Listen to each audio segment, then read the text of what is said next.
हमारा next point है, fourth misunderstanding क्या है मोस्टली लोगों का, लोग टेक्निकल को सिर्फ एंट्री टूल समझते हैं। उनको लगता है कि टेक्निकल एनालिसिस मतलब हमें एंट्री देगा या एग्जिट देगा, दैट्स इट। लेकिन ऐसा नहीं है।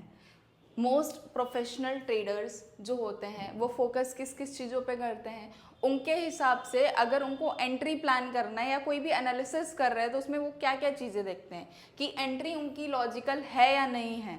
अब उनको बाइंग दिख रही है, क्या सच में वहाँ पे बाइंग आ रही है, वो एंट्री परफेक्ट है, लॉजिकल है, क्या सच में वहाँ पे जेन्युइन बायर्स आ रहे हैं कि नहीं, वो देखते हैं। सेकेंड, स्टॉप लॉस वैलिड है कि नहीं। हम बहुत सारे लोग क्या करते हैं पॉइंट्स के टर्म में कि यहाँ से मेरा 10 पॉइंट का स्टॉप लॉस है, 20 पॉइंट का मेरा रिस्क है, 10 पॉइंट का मतलब लगा देते हैं। वो सिस्टमेटिक स्टॉप लॉस नहीं होता। आपको जेन्युइनली देखना है। फॉर एग्जांपल अगर आपने सेलिंग लिया है, सेलिंग की ट्रेड है, आपको देखना है कि मेरी सेलिंग कहाँ से कहाँ तक एक्टिव है, किस लेवल के ऊपर जाएगी तो वहाँ पे बायर्स एंटर हो सकते हैं। तो आपका सिस्टमेटिक स्टॉप लॉस उस जगह पे होना चाहिए कि जिस लेवल के ऊपर जाएगा तो जेन्युइन वहाँ से बायर्स आएंगे। ऐसा नहीं कि अपने मन से 10 पॉइंट लगा दिया, ये एक लाइन खींच दी, यहीं पे मेरा स्टॉप लॉस है क्योंकि मेरा रिस्क उससे ज़्यादा है, वो गलत होता है। प्रोफेशनल ट्रेडर कभी ऐसा नहीं करता और टेक्निकल में ऐसा करना भी नहीं चाहिए। थर्ड है, अपने रिस्क रिवॉर्ड को जस्टिफाई कर रहा है या नहीं।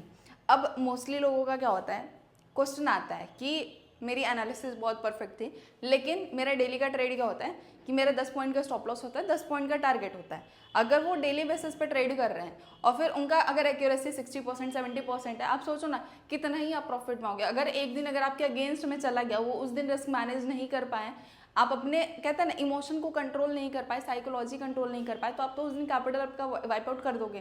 क्योंकि आप तो हमेशा से 1:1 का रिस्क रिवॉर्ड फॉलो किया।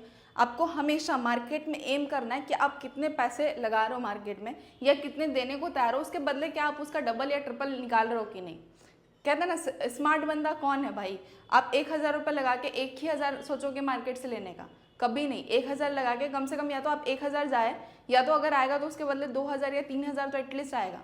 वो प्रोबेबिलिटी पे भी आप तो जा रहे हो ना, आपको नहीं पता कि वो श्योरली आना ही है।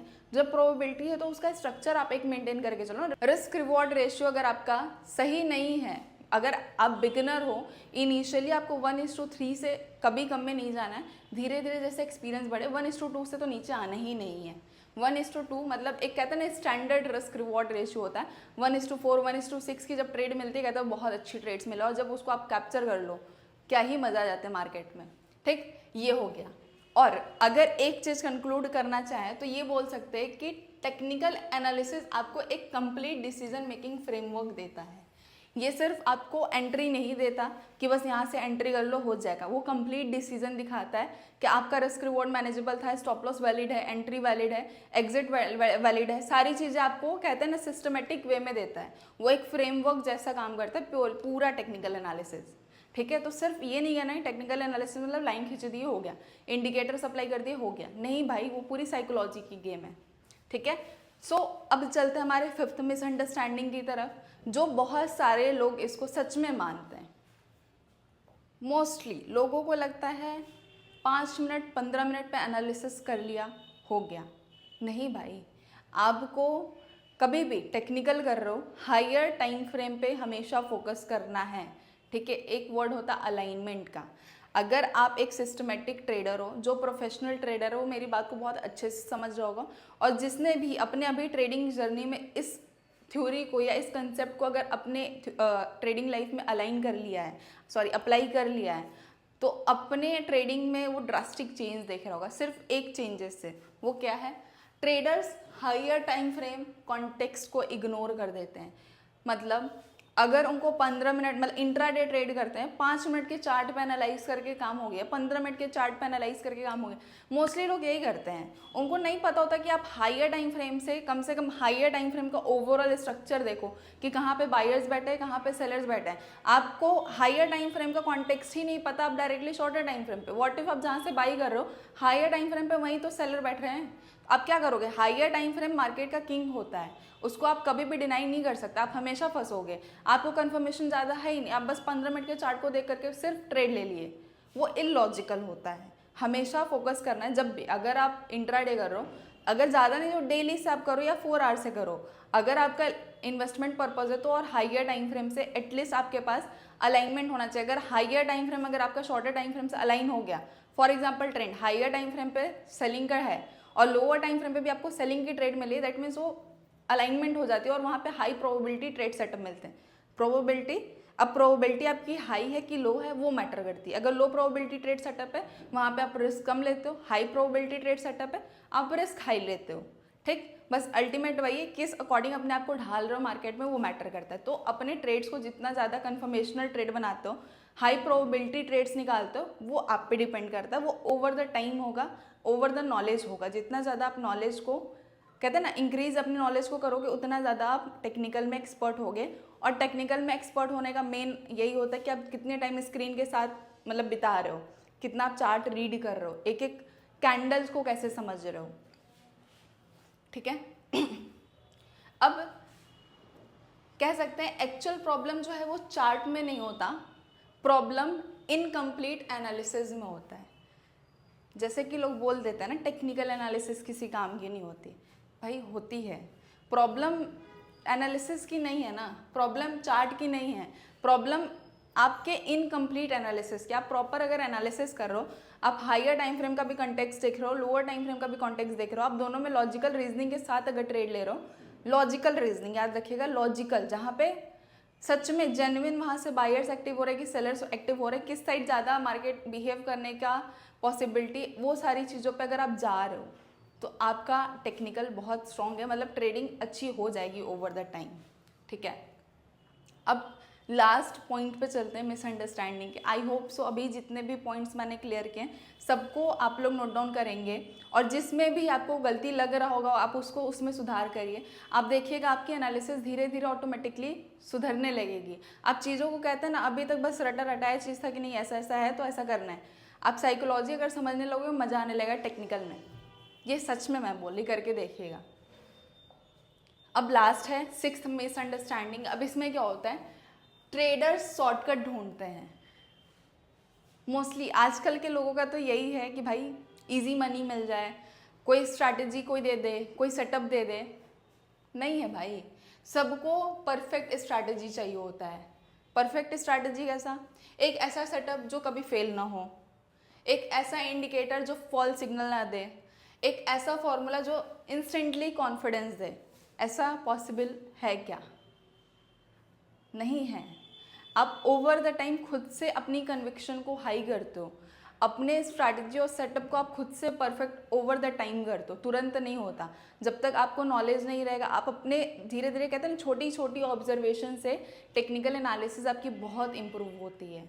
अब जिनका भी एक्सपीरियंस है 3 साल 4 साल मार्केट में, आप उनसे मिलो, और जो 6 महीने साल भर से मार्केट में आप उनसे मिलो, आपको बहुत डिफरेंस देखने को मिलेगा उनके अंडरस्टैंडिंग में और उनके अंडरस्टैंडिंग में।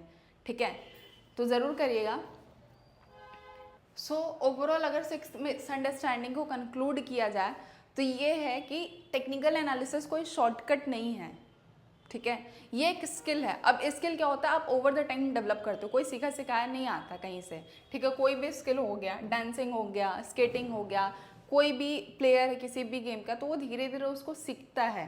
ठीक, तो ये भी एक तरीके से स्किल है जो आप डेवलप करते हो। ठीक, TA is a skill, like इसमें स्किल कौन कौन सी नीड होती है, ऑब्जर्वेशन स्किल, आप कितना गहराई से एक एक कैंडल्स को ऑब्जर्व करते हो, उसके साइकोलॉजी को ऑब्जर्व करते हो।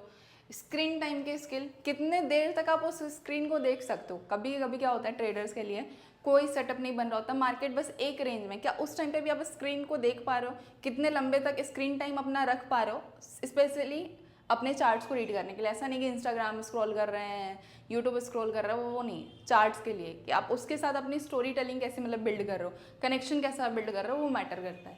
थर्ड है पैटर्न रिकॉग्निशन की स्किल। अब उसमें ये नहीं है कि आपको रट लेना है, आपको बस देखना है कैसा स्ट्रक्चर बनता है, किसमें कब कौन एक्टिव होता है, तो कौन सी पैटर्न बनती है, उसमें क्या करना होता है और क्यों करना होता है, वो चीज़ होती है। ठीक, फोर्थ है मार्केट बिहेवियर को समझने की स्किल। ये बहुत इंपॉर्टेंट स्किल है। मार्केट के बिहेवियर को समझना अगर सीख गए आप तो आपका 50% तो वहीं पे क्रैक है भाई टेक्निकल का। अब मार्केट बिहेवियर समझने में ही टाइम लग जाता है, उसमें साइकोलॉजी समझने में ही टाइम लग जाता है, उसकी स्ट्रक्चर समझने में। ठीक, सब में ये स्किल डेवलप करने के लिए आपको टाइम चाहिए। सो आई होप सो टेक्निकल की जो भी मिसअंडरस्टैंडिंग या मिथ कह सकते हैं लोगों के अंदर है या परसेप्शन बना हुआ है या जो चीज़ें आप अप्लाई नहीं कर रहे हो अपने टेक्निकल एनालिसिस के जर्नी में, आप उसको ज़रूर करिए और आपके ट्रेडिंग जर्नी में बहुत ड्रास्टिक चेंज होगी। स्पेसिफिकली एनालिसिस के टर्म में आपकी एनालिसिस बहुत इंक्रीज मतलब अच्छी एक्यूरेसी प्रोवाइड करने लगी कि वैसा हो जाएगा। सो हम इस टॉपिक को कंक्लूड करते हैं। अगर आप एक ट्रेडर बनना चाहते हो और टेक्निकल एनालिसिस अगर आप सीख रहे हो अभी के लिए, आपको किन किन चीज़ों पे ज़्यादा ध्यान देनी है। पहला चीज़, आपको पहले तो टाइम स्पेंड करना है चार्ट के साथ, आप उसकी साइकोलॉजी समझना सीखो। दूसरा चीज़, मार्केट स्ट्रक्चर समझना सीखो, रिस्क मैनेजमेंट करना सीखो, लॉजिकल स्टॉप लॉसेस ढूंढना सीखो और अपने माइंड को प्रिपेयर करो। अगर आपका जो एक कहता है ना कि डेफिनेट आपने लॉस निकाला है इतना, तो आप दे सकते हो उतना मार्केट, आप उसको देने के लिए प्रिपेयर हो, वहाँ पे आपकी साइकोलॉजी डिस्टर्ब नहीं होगी कभी, ठीक है। जब मैं भी बिगनर ट्रेडर थी तो मैं भी ये सारी गलतियाँ की थी। मुझे लगता था कि एक स्ट्रैटेजी मतलब उससे काम हो जाएगा या एक टूल के हेल्प से मेरा काम हो जाएगा, लेकिन धीरे धीरे आप ये सारी चीज़ों को सीखोगे। जो भी बिगनर है, ऑल द बेस्ट, आप अच्छा कर सकते हो। जो ऑलरेडी सीखा हुआ है, जो भी थोड़ा मोड़ा अगर आपको चेंजेस दिख रहा है इसमें, तो आप उसको ज़रूर अप्लाई करिए। आपकी टेक्निकल एनालिसिस की जर्नी बहुत बेहतरीन हो सकती है। So thank you so much everyone. अगर आप ऐसे कमेंट करोगे, पॉजिटिव कमेंट आती है कि अगर आपको सच में इससे कुछ सीखने को मिला, तो और भी मैं वीडियोस बनाऊंगी और जो भी टॉपिक्स पे आपको चाहिए आप मेंशन कर सकते हो कमेंट सेक्शन में। सो मिलते हैं नेक्स्ट वीडियो में। Thank you so much, bye bye, जय हिंद।